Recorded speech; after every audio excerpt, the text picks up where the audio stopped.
Picture this. Every morning you walk outside, drop a handful of seeds on a wooden table, and go back inside. Nothing happens. Day 1, nothing. Day 2, nothing. But on day 3, something lands on your fence. Not on the food, on the fence. It looks at the seeds. It looks at the house. Then it's gone.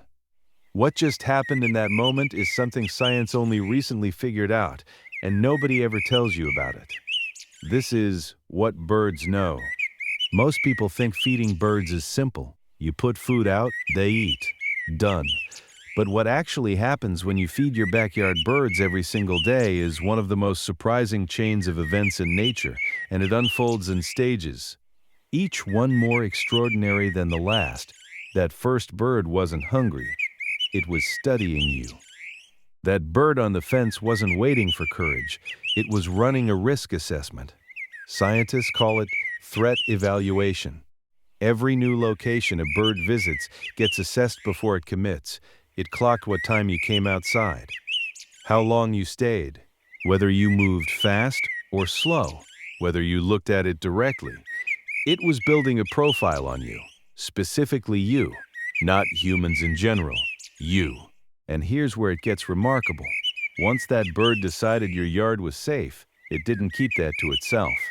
Researchers have documented that birds alter their flight routes, spend more time near reliable food sources, and emit subtle contact calls that other birds of the same species interpret as a green light.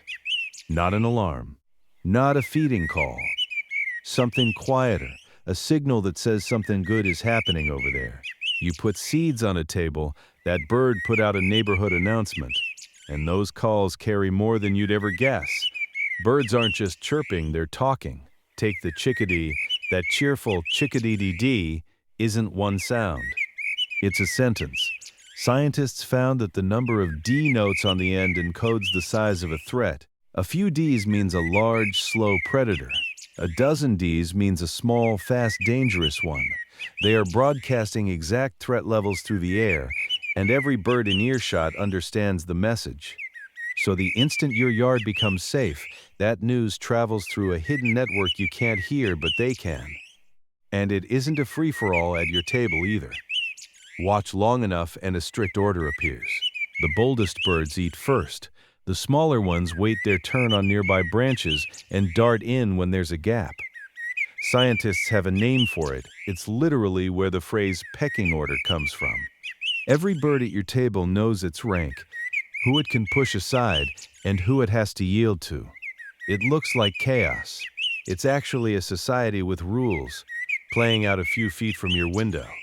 Between day 7 and day 10, you'll notice something. One bird becomes 3, 3 becomes 5, and they're not all the same species. This has a precise scientific name: interspecific facilitation. When one species feeds calmly in a location, other species read that as a safety signal. A finch sees a sparrow eating and thinks, if it's fine, I'm fine. Think about choosing a restaurant in a city you don't know. Empty restaurant, you hesitate. People eating inside, relaxed, not dying, you walk in. Birds operate on identical logic. And the effect multiplies. Every new species that arrives makes the location more attractive to the next.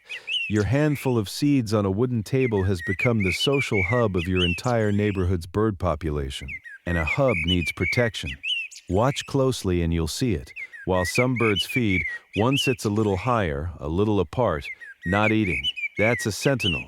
Many species post lookouts that scan for hawks and cats while the others eat, then swap roles. And if a predator does appear, they don't scatter and hide. They mob it. A dozen small birds diving and screaming at a hawk 10 times their size until it gives up and leaves. It's one of the boldest things in all of nature, the hunted turning on the hunter, and your handful of seeds is what brought them together to do it. Your feeder didn't just get... After 1 month of consistent feeding, studies show gardens with active feeding stations have measurably more plant diversity, fewer pest insects, and higher biological activity than identical gardens without. You didn't plant anything. You didn't spray anything. Your garden transformed itself. And some of these visitors never forget you. A hummingbird's brain is the size of a grain of rice, yet it remembers every flower and every feeder in its range, and exactly how long each one takes to refill. They remember feeders from one year to the next, returning to the same window after flying thousands of miles south and back. If you've fed hummingbirds before, the one hovering at your glass right now may have crossed an entire continent to come back to you specifically, not to a feeder, to yours. And there's something happening inside those tiny heads that's even harder to believe. That chickadee at your feeder doesn't just eat, it hides. A single chickadee can cache thousands of seeds across its territory, one at a time, tucked into bark and leaves and cracks you'd never find. And here's the part that stuns scientists. It remembers where. Thousands of hiding spots were called for months. To pull this off, the part of its brain that handles memory physically grows in the fall and shrinks again in spring. A brain that rebuilds itself with the seasons. That's the creature eating off your table. And feeding them does more than fill a stomach. On a freezing winter night, a tiny chickadee faces a problem most people never think about. It's so small it can lose all its body heat before sunrise. So it does something extraordinary. It lowers its own body temperature by up to 10 degrees and slips into a controlled state called torpor, a kind of overnight hibernation, surviving until dawn on almost nothing. The seeds it ate at your table that afternoon are the fuel that gets it through the night. Without that meal, some nights it simply wouldn't make it. The ones that leave for winter still find their way back. Birds navigate using the Earth's magnetic field. They sense it like a compass built directly into their heads. Some scientists believe they can actually see it as a kind of faint pattern of light laid over the world that we can't perceive at all.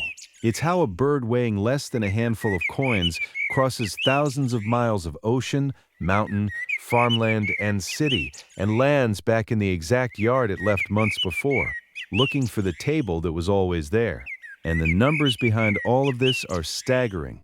A single pair of nesting birds in your yard will make between 300 and 500 trips back and forth every single day during breeding season, hunting insects, carrying food, defending the nest, feeding chicks that are growing so fast they can double their weight in 24 hours.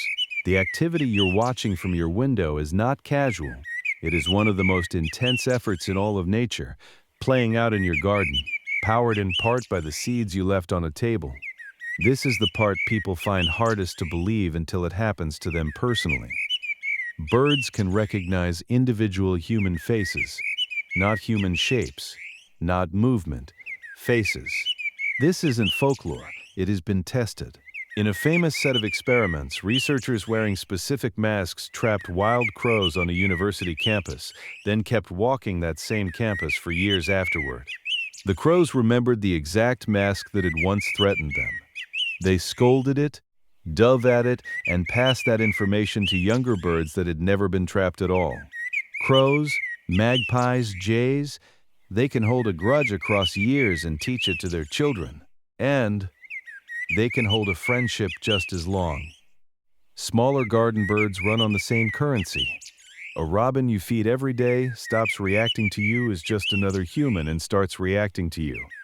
Specifically, your face, your silhouette, the way you move. The time you appear at the door, you'll start noticing it without understanding what it means. A bird that used to fly away when you open the door now stays on the branch. One that kept 3 meters between you now feeds while you're standing right there.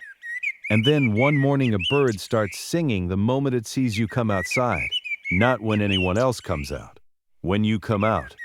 That is recognition. Documented. Measured. Real. And it can go one step further. There are documented cases of crows bringing gifts to the people who feed them. A bottle cap. A glass bead. A bright shard of broken mirror. Small, shiny, carefully chosen objects left on the exact spot where the food appears. Nobody taught them to do it. It looks, for all the world, like a thank you. And they notice far more than food. When a crow dies, others gather around the body, dozens of them, silent, for several minutes before moving on.